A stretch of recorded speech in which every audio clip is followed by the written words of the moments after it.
un peu ce qu'on pouvait on pourra avoir comme variables que j'ai déjà recensées là. Bien évidemment, ces variables, elles pourront progresser au fur et à mesure de notre implémentation.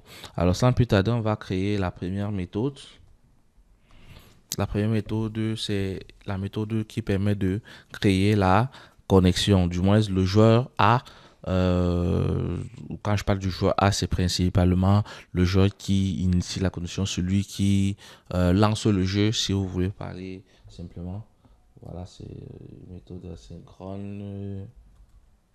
On va l'appeler create connection. Et cette méthode, elle va prendre en paramètre l'identifiant. Elle crée une connexion avec un identifiant. Cet identifiant est très important parce que c'est cet identifiant qui est utilisé en fait pour écrire l'offre à un emplacement et aussi pour lire l'offre, l'offre ou lire la réponse à un emplacement spécifique. Parce que juste pour rappeler un peu le principe, alors le joueur a Alice initie le jeu. Quand elle initie le jeu, elle crée une offre qu'elle va envoyer au joueur B, Bob. Bob, tout simplement, lui, il reçoit l'offre quand il se connecte au jeu. Il reçoit l'offre tout simplement en lisant toute donnée envoyée sur ce Play ID ici. Donc ce Play ID, il est très crucial. Et lorsque Bob reçoit l'offre, à son tour, il va aussi émettre une réponse. Donc en gros, quand Alice a créé la connexion, elle a envoyé l'offre ici. Et Alice aussi, au même moment, déclenche une écoute vers l'emplacement ci, mais qui sera dédié pour les answers, pour les réponses et aussi pour les ice candidates, en fait, comme on verra tout au long de l'implémentation.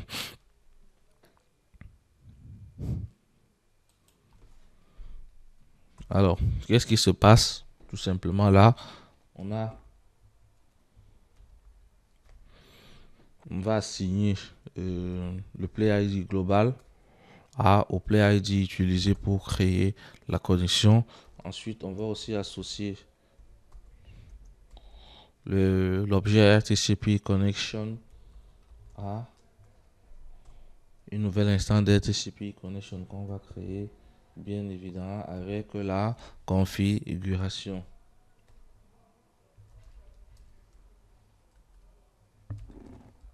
Bon, c'est très important aussi à savoir ça. Je ne vous ai pas encore parlé de cet objet configuration. WebRTC d'une configuration. C'est pas obligatoire. Il y a déjà une config par défaut qui peut être appliquée, mais très souvent, vous pouvez spécifier vous-même votre propre configuration. Cette configuration, elle contient les serveurs stun. Les serveurs stun, c'est des serveurs qui sont nécessaires en fait pour connaître l'adresse IP des utilisateurs qui seront derrière des NAT en fait. Donc ils seront sur un réseau qui contient un NAT quoi.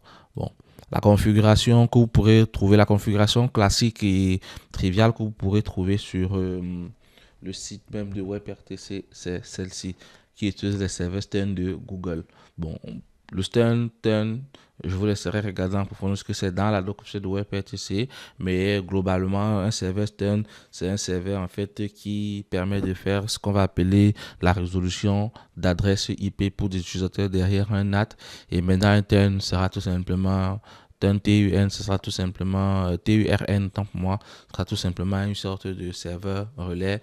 On n'en parlera pas dans le cadre de cette playlist parce que voilà, c'est pas le but ici. Donc du coup, on s'est servi de notre configuration là qui indique que les deux serveurs stun à utiliser. Bon, on aura besoin après ça en fait d'initier déjà les ICE candidates. Bon, on aura besoin d'initier les ICE candidates.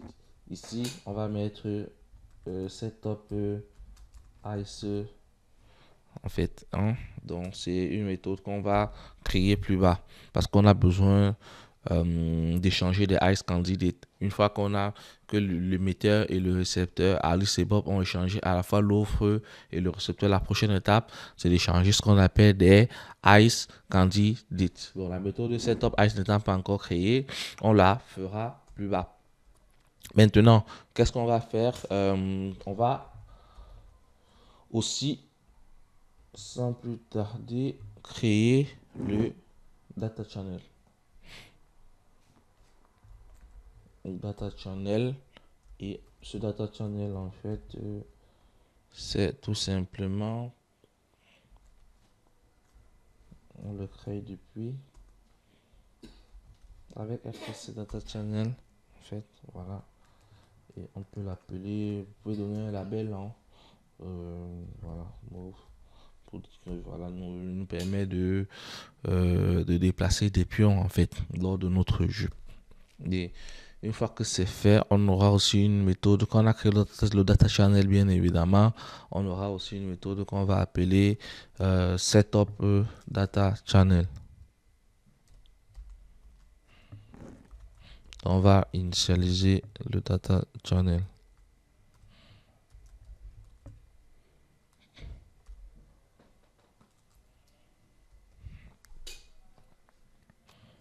Voilà. Bon, on va créer l'offre dont je vous parlais.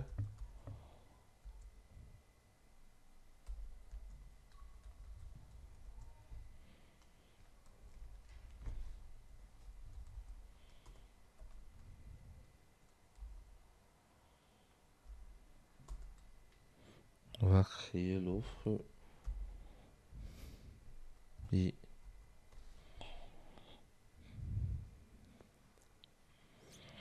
voilà cette offre. On met à jour la description locale de notre RTC Connection.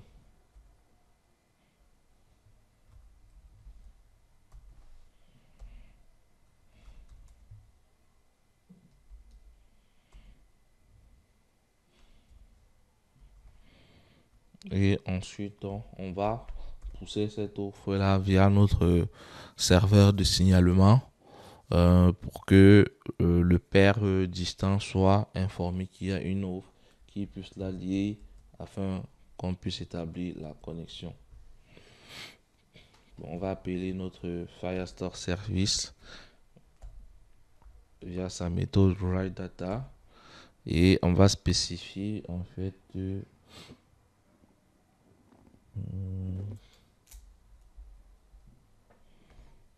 veut la game.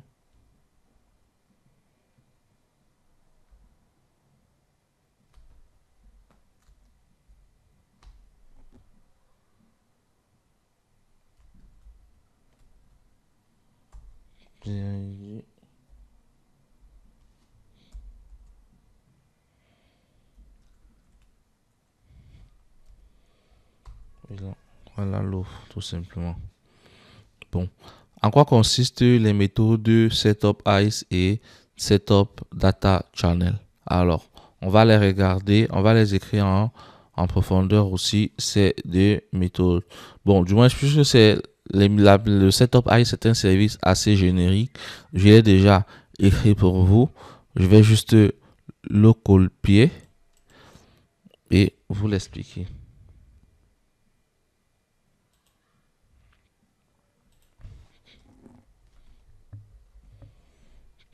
Alors,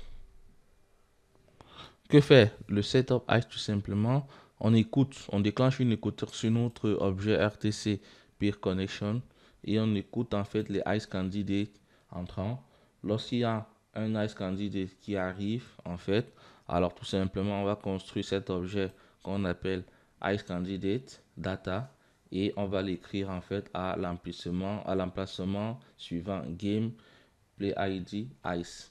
Et rappelez-vous que pour l'offre, en fait, on l'avait écrit à l'emplacement Game Play ID. Donc, on se sert à chaque fois toujours du Play ID. Le Play ID, en fait, c'est l'identifiant qui sera utilisé, un peu comme l'identifiant de la chambre d'échange, quoi. Donc, la clé nécessaire pour pouvoir accéder à une chambre et retrouver toutes ces informations. Moi, le joueur A, Alice, j'ai envie de jouer avec Bob. J'ai créé une connexion. Quand je crée une connexion, je crée à l'emplacement gamer/play ID, j'écris une offre. Maintenant, Alice aussi, Bob aussi va pouvoir lire la donner à cet emplacement Et lorsque Bob aura lui la donnée à cet emplacement, Bob va me répondre aussi à cet emplacement avec une réponse comme on verra par la suite. Maintenant, ce qu'il faut savoir, c'est que les ICE candidates, quant à eux, sont très aussi nécessaires lorsque l'offre et la réponse ont été échangées. Les ICE candidates qui permettent en fait de définir comment est-ce que les deux machines vont communiquer entre eux de manière directe. Et ces ICE seront écrits dans l'emplacement cet emplacement, voilà, PID ICE. Bon, on va bien évidemment les mettre dans avec l'objet ICE, ICE Candidate. Bon, c'est un service un peu générique. Il ne changera pas très souvent. Il sera un peu très souvent pareil. Voilà, ici. Ouais, un autre point important à expliquer, c'est là. Alors, ici, lorsqu'on a écrit, on a écrit, en fait, si vous voulez, le Ice Candidate du joueur, du joueur courant, le joueur, ça peut être soit Alice, soit Bob, qui a généré un Ice Candidate, qui a écouté les Ice Candidates et qui les a écrits. Je précise que ces Ice sont générés par notre navigateur, par la machine de la personne concernée. Lorsqu'il a écouté ces Ice Candidates et qu'il les a écrits, il déclenche aussi une écoute via notre méthode on data. On déclenche aussi une écoute en fait qui aura pour but tout simplement d'écouter les nouveaux ICE qui vont arriver. Et lorsqu'on va écouter ces nouveaux ICE qui vont arriver, bah, ce qu'on va faire tout simplement, ce sera de mettre à jour de mettre à jour l'objet RTC Connection en ajoutant les ICE candidates de l'utilisateur distant. Bon, ici, il souhaite qu'on puisse, puisqu'on a notre data qui est de type, qui est un record en fait, de type string any, il souhaite tout simplement qu'on puisse accéder avec un data ICE. Voilà, tout simplement ce il fallait savoir. Et là, ici, on va donc appeler notre méthode setup ICE.